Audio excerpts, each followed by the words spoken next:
Why are fewer Americans willing to work in traditional office jobs? Why are millions of workers rejecting careers that were once considered stable, respectable, and successful? Why are companies spending billions on office space, while employees are fighting to stay home? Just a few years ago, the office was the center of professional life. People woke up early, sat in traffic, worked in cubicles, and repeated the same routine every day. But something changed. And now, many workers are asking a question that employers never expected. Is the office even necessary anymore? Chapter 1: The Great Realization. Workers at home during the pandemic. Zoom meetings. Empty office towers. Narration. The turning point came during the pandemic. When offices closed, millions of Americans were forced to work from home.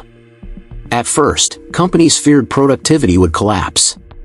But for many workers, something unexpected happened. They realized they could do the same job without the commute, without office politics, and without spending hours sitting in traffic. For the first time, millions experienced a different way of working. And many never wanted to go back. Chapter 2: The Commute Problem. Traffic jams, crowded trains, exhausted workers. Narration. For many office workers, the job isn't the problem. The commute is. Millions of Americans spend hours every week traveling to and from work. Time that could be spent with family, exercising, learning new skills, or simply resting. When remote work removed the commute, workers suddenly gained something valuable: time. And once people got that time back, they became reluctant to give it up. Chapter 3: Office life isn't what it used to be. Cubicles, meetings, office stress, people staring at screens. Narration. Many workers also began questioning office culture itself. Long meetings, constant supervision, open office layouts, and endless distractions. Some employees discovered they were actually more productive at home. Others simply felt happier. The traditional office was designed decades ago. But today's workforce wants flexibility. And flexibility is becoming more important than free coffee or office perks. Chapter 4: The Money Doesn't Feel Worth It. Gas stations, expensive lunches, parking fees, rising living costs. Narration. Returning to the office is expensive. Workers pay for gas, parking, public transportation, work clothes, and expensive lunches.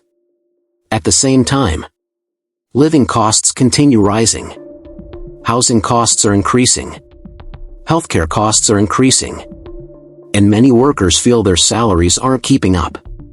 For some employees, working from home isn't just convenient. It's financially necessary. Chapter 5: Who suffers? Workers. Burnout, stress, work-life imbalance. Narration. Employees forced back into offices often report lower job satisfaction, more stress, and less flexibility. For parents, the challenge can be even greater.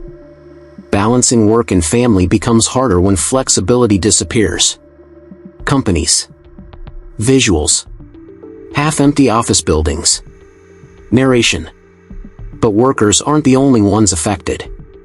Companies face a difficult choice: demand office attendance, and risk losing talent. Or embrace remote work, and completely rethink how businesses operate. Cities. Empty downtown areas, quiet business districts. Narration. Entire cities are also feeling the impact. Many downtown economies depend on office workers. Restaurants, coffee shops, transit systems, and local businesses. When workers stay home, these businesses often struggle. Final chapter: What happens next? Hybrid workplaces, remote teams, modern workspaces. Narration. So what happens next? The traditional office isn't disappearing completely, but it's changing. Many experts believe the future is hybrid. A mix of remote work and office work. Companies are redesigning offices, reducing space, and focusing more on collaboration than daily attendance. The biggest shift may not be where people work, but how they think about work itself.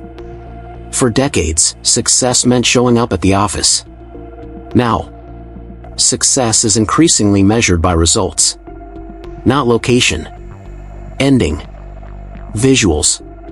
Worker closing laptop at home. City skyline at sunset. Narration. The office job isn't dying, but the old idea of office work might be. And for millions of Americans, the future of work is no longer a place. It's a choice. Why nobody wants office jobs?